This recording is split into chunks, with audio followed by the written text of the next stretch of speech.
You dragged yourself to the gym. You listed. You did cardio. You ate clean.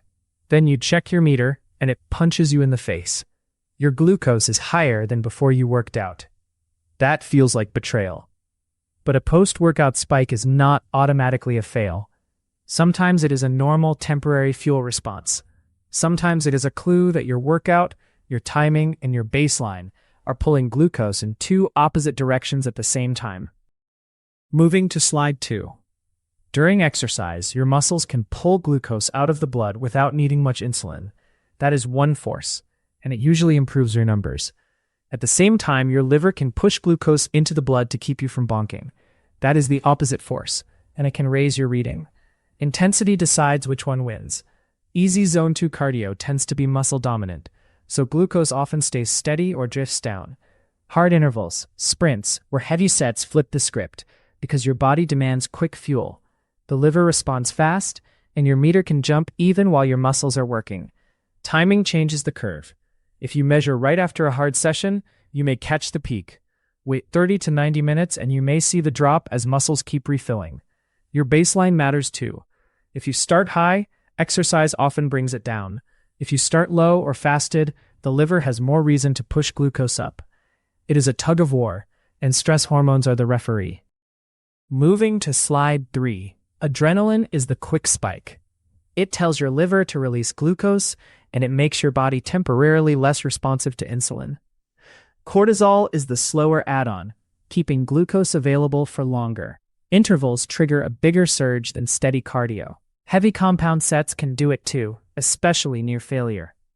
If you are sleep-deprived, both hormones tend to run higher, so the same workout creates a bigger glucose bump. The meter is often showing stress chemistry, not damage. Moving to slide 4. When your glucose rises during or after training, a big part of it is a liver glucose dump. First, the liver can break down glycogen and release glucose quickly.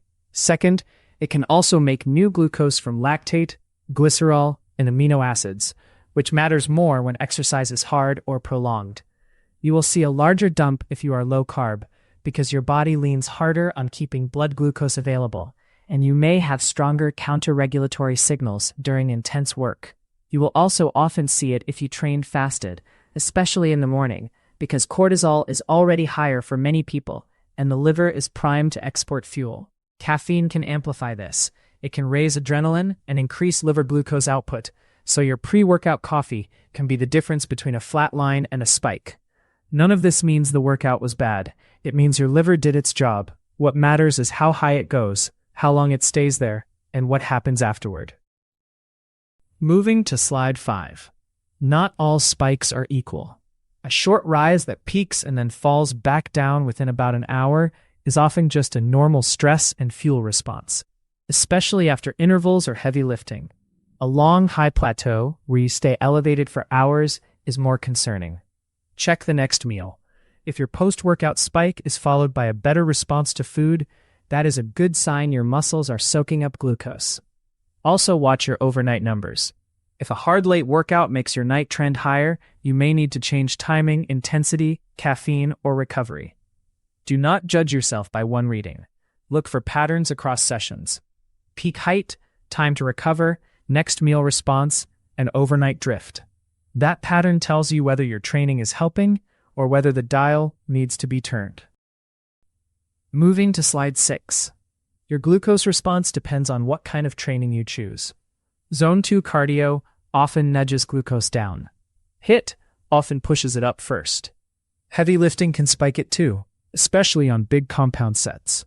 Mixed sessions are a coin flip, and the cooldown can decide how the session lands on your graph. So if you see a weird workout reading, don't assume your body is broken. Start by asking what you actually did and how you finished. Moving to slide 7. Fasted training can look clean on paper, but it can be a trap for glucose stability. With less circulating insulin, your body leans more on adrenaline and glucagon to keep energy available, and that can drive the liver to release more glucose right when you start moving. It's especially common in the early morning, when cortisol is already higher and you are coming off an overnight fast. Some people do feel great fasted and stay stable, particularly with easy zone 2, But if you repeatedly see a jump at the start, or you feel shaky, wired, or ravenous afterward, it's not willpower. It's a predictable stress response, and a little fuel can change the whole workout. Moving to slide 8. If your goal is steadier glucose, you usually don't need a full meal. You need a small signal that says, "We're safe." For many people, 10 to 20 grams of carbs 10 to 20 minutes before training is enough to blunt the adrenaline-driven spike. Think half a banana, a small piece of toast, or a few sips of a sports drink. If you lift or do intervals, that tiny carb is often more effective than trying to power through fasted. Protein can help too, especially if you tend to crash later. A small dose like 15 to 25 grams of whey or Greek yogurt can steady appetite and reduce the urge to overcorrect after. Just know protein can still raise insulin, which is usually helpful around training, but if you use insulin meds, timing needs extra care. Do not ignore salt and water. Mild dehydration concentrates glucose and increases heart rate, making the session feel harder and often pushing stress hormones up. Add water and a pinch of salt, especially if you train early or sweat a lot. Caffeine is the wild card. It can exaggerate a spike by increasing adrenaline, particularly fasted. If your graph is jumpy, test the same workout with half the caffeine or after you've eaten. Get the input right, and the warm-up stops feeling like a shock. Moving to slide 9. A better warm-up and cool-down can smooth your glucose more than you think. If you go from 0 to hard, your body answers with a bigger adrenaline surge, and glucose often follows. Give yourself a longer runway. Start easy, then ramp intensity in steps over 8 to 12 minutes before you touch the hard work or the heavy sets. When you finish, don't just stop. End with 5 to 10 minutes of easy walking or very light cycling. That keeps muscles using glucose while stress hormones come down, and it often turns a post-workout spike into a gentle slide. Nasal breathing during the easy parts can help you stay out of the red zone, and it is a simple cue to keep the warm-up truly easy. Then do a short mobility reset after, 1 or 2 minutes per tight area, not a second workout. Finish calm, and your graph usually follows. Moving to slide 10. One more pattern that surprises people is the delayed drop. You can finish a workout with normal or even elevated glucose, then fall later, sometimes hours later, including during the night.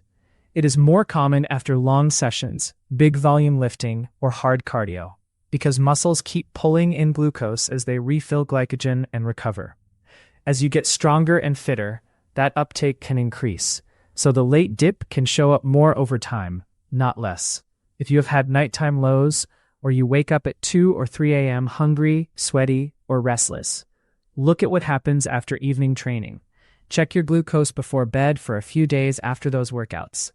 If you trend low, a small balanced snack can help, like yogurt and berries or crackers with peanut butter. Stable recovery is part of training, and it is also where the real safety signals show up. Moving to slide 11. Here's when an exercise glucose spike becomes a red flag. It stays high for hours instead of drifting back down within a couple of hours after you stop. It happens with easy work, like a relaxed ride or a light jog, not just hard intervals. You feel shaky, wired, or suddenly ravenous afterward, which can mean your stress response overshot what you needed. The next morning, your fasting number is higher than usual, suggesting you never fully recovered. And if this pattern comes with frequent illness signs, like lingering soreness, poor sleep, or getting sick often, that is your body telling you the overall load is too high. One bad reading is noise. A repeatable pattern is a signal worth respecting. Moving to slide 12. Run a simple experiment. Pick one workout type and keep it the same. Keep meals consistent for that day, especially the pre-workout meal and timing. Check glucose before you start, then again about 30 to 60 minutes after, and once more around 2 hours later. Note sleep, stress, and caffeine, because they can raise the response. Repeat for 3 sessions so you are looking at a pattern, not a fluke. Then you can build a plan that works with your physiology, not against it. Moving to slide 13. Build your glucose-friendly plan around easy cardio as your base, because it usually lowers glucose during and after. Add intensity carefully, and only as often as you can recover without those red flags. When you lift, Use longer rests so your breathing and stress hormones settle between sets. End every session with a cooldown, even 5 to 10 minutes, to help bring glucose back down. And recover like it counts. Sleep, protein, hydration, and a realistic weekly schedule. If this helped, subscribe for more practical training and glucose strategies. Comment with what workout tends to spike you the most. This content is for educational purposes only and is not medical advice. Talk to your clinician before making changes to exercise, diet, or medications. Metabolism first. Everything else follows.